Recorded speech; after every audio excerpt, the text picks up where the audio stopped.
Hey, welcome back to the channel. So for today's topic, we're going to go over the main comic tier list. Now, I finally hit well over 1,000. I was looking at how many layers I had and I was trying to do the math, and it's definitely over 1,000. It might be like 12 or 1,300. I'm not sure, but there is a lot of layers on this infograph now, and it's actually got to a point where it takes about like 7 seconds for me to actually save this file because it's gotten that big. It is really cool. Just not really trying to toot my own horn, but I was pretty impressed because this is definitely the biggest, I would say, Photoshop image I've ever done. And it is, I can't imagine what it's going to be like, probably like 6 months from now. This thing is going to be massive. I may even have to upgrade my CPU. I don't think my 8700K is going to make it any longer. Before we begin, though, I'm going to roll that intro and then we'll just talk all about this, all right?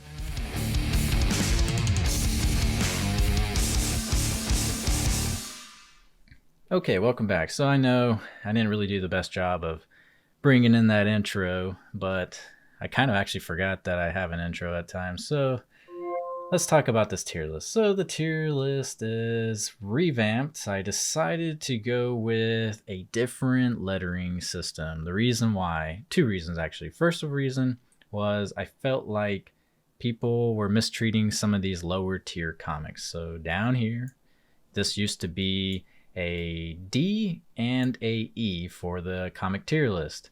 And if you look down here, there's actually some pretty cool comics down here. But not everybody's going to understand that. So when they see the D and the E, they're like, oh man, I'm staying absolutely away from that comic. I have no reason to buy it, which I kind of understand. But at the same time, you must think about this. So these comics that are coming out are fairly iconic. Like, this story arc's really awesome. The physical prices aren't that much. But I think there's going to be a lot more differences on VeVe than there are the physical world. So just because it's down here does not mean like these comics are trash. These comics might actually be a really cool hold to have because we don't know how many more story arcs they're going to come out with. This was, I wasn't expecting this. This was actually pretty cool. And to top it off, this is actually one of Spider-Man's best stories besides like Gwen Stacy's death. So I would definitely, not saying you should buy them, but like, don't mistreat these. Don't think just because they're down here that they're trash comics. It doesn't make any sense to me. Strange Academy. This comic's actually really good. So good that I was going to make y'all a video just going over Strange Academy. Like, not a tier list video. I was going to go over, like, make it look kind of cool. Take a bunch of good screenshots and kind of go over each character because this comic's actually, I mean, one, it's new. And two, it's still ongoing. Three, it's good enough where it's probably going to be MCU because this is like Xmen and Harry Potter put together. And we both know Xmen and Harry Potter did very well in the movie theaters, also did very well as TV shows, as comics, books, you name it, selling merchandise. To me, if I was working for Disney, I'd be like, hey, let's go for this comic. Let's put this out there in the MCU and let's milk it because they definitely can. I feel like the characters are pretty likable. It's an easy read. And I mean, there's a whole lot of stuff going for it. So look where it's at, though. It's way down here.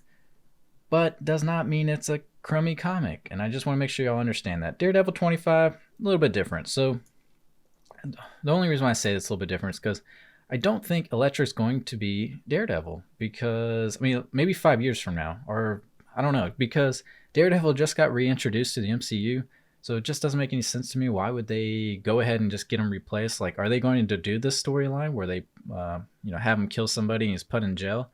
I don't know. I don't think they would do that, but who knows? Maybe they will. I'm not sure. But something like that, I kind of get. But like a lot of these other comics are fairly decent. Alpha Flight supposedly is also going to be MCU bound. So once again, that comic could be something that a lot of people like. And House of X and Powers of X, that's another good one. That one might be the main storyline for the new X-Men that comes out. So now that I just did that whole big rant with y'all, let's move on to the other important stuff that I put in here. So I decided to add like things like the artist. So for instance, Journey into Mystery, you have Jack Kirby and Stan Lee. So I added the artist and writers. Now, not every single one's a very important artist or writer, but a lot of these guys are. So I figured it'd be a good idea to start putting all their names on here because a few reasons. Let's just say you read Journey into Mystery and you like the illustration. You're like, man, these are really cool artworks. I like how it is. Well, now you know it's Jack Kirby. So you can look around, back up, like, oh man, look, Jack Kirby's also done Daredevil. Oh, Jack Kirby did Avengers #8. So I think that's actually a good thing. And then plus, once you really start learning like these artists, like you'll know that Jack Kirby's like one of the best. He's the legend for artists, in my opinion. So anything Jack Kirby is awesome. And then when you start learning more about Spider-Man, you'll start learning that like John Romita Sr. is a really good artist. So is Steve Ditko and Mark Bagley. Where's Mark Bagley at? There he is, Mark Bagley, 361. But yeah, so what else we got? I also added more notes up here on top. So right up here, the main thing I want you to really read is the red part. There is no particular order when placed in the appropriate tier. AA and single A tier are very similar in importance. Please read all notes. The reason why I added that note is because I felt like people were thinking that since, you know, back then this AA used to be just A and the single A used to be B. I guess people were thinking that just because these were below it, that they were just like a lot, like they were better off just only getting the A's. When in reality is there's actually the gap between these two is very, very close. Now it's not for all the tiers, but for that particular one, like that's why I'm glad I went with this system, that I'm kind of showing you that, man, this is still an A comic.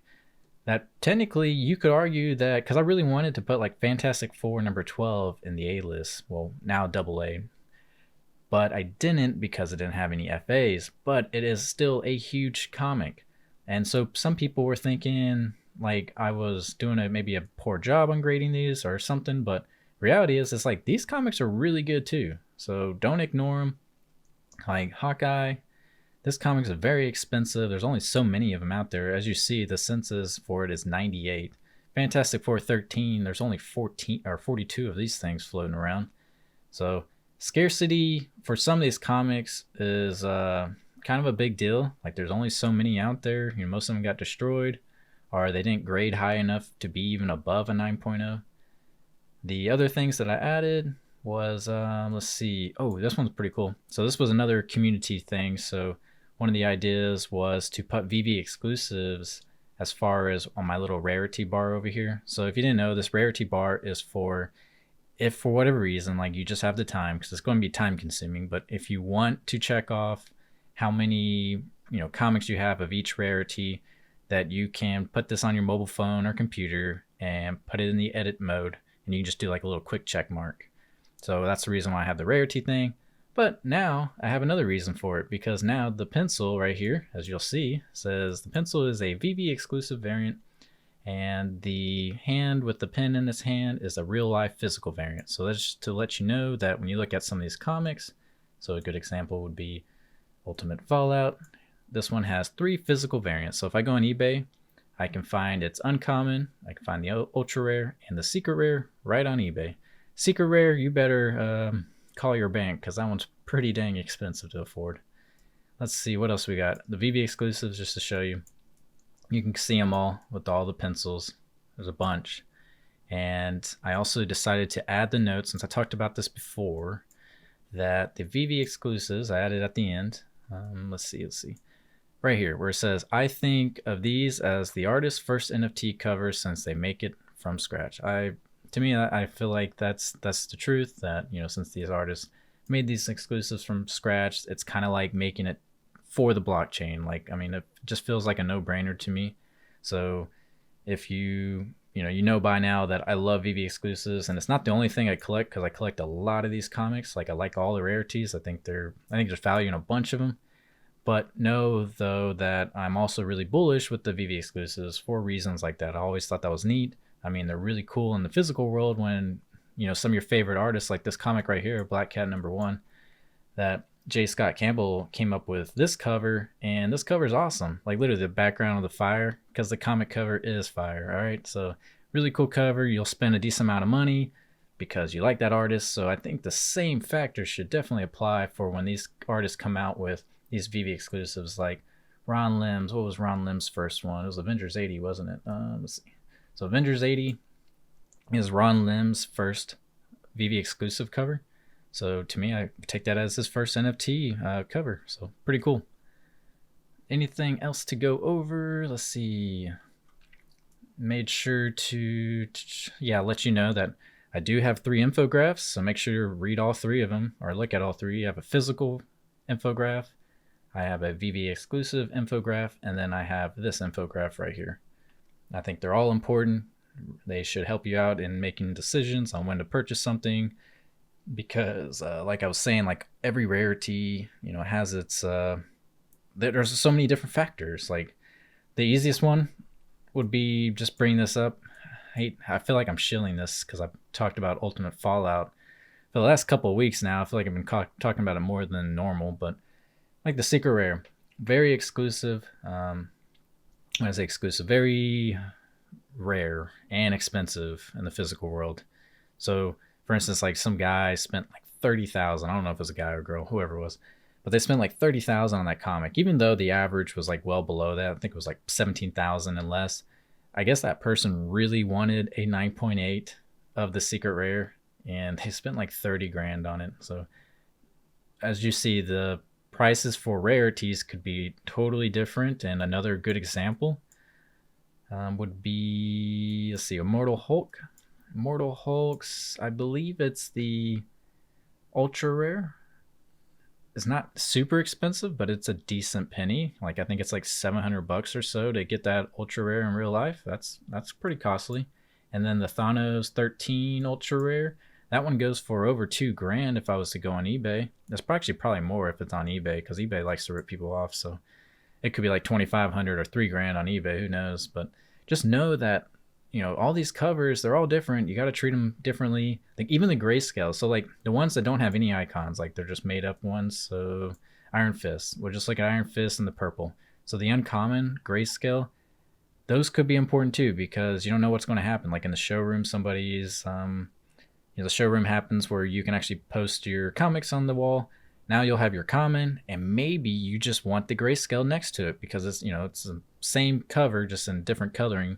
And you might like that side by side. So there's another factor. Now, and I came out with a video kind of talking about, different factors for comic covers. And if you haven't seen it, you should definitely go check it out because it does have importance. And I think that's it for all the stuff that I added. This took hours to do, so not trying to toot my own horn, but this definitely takes a lot of effort because it's not so much of just creating it, it's also researching it. I have to try to make sure that all the information I give y'all is accurate. So if you ever do see any errors, let me know, then I'll change it, because this, like I said, this takes hours of work. I'm sure there's maybe an error or two maybe in here, I'm not sure. And if there is, always let me know. As always, thank you for watching.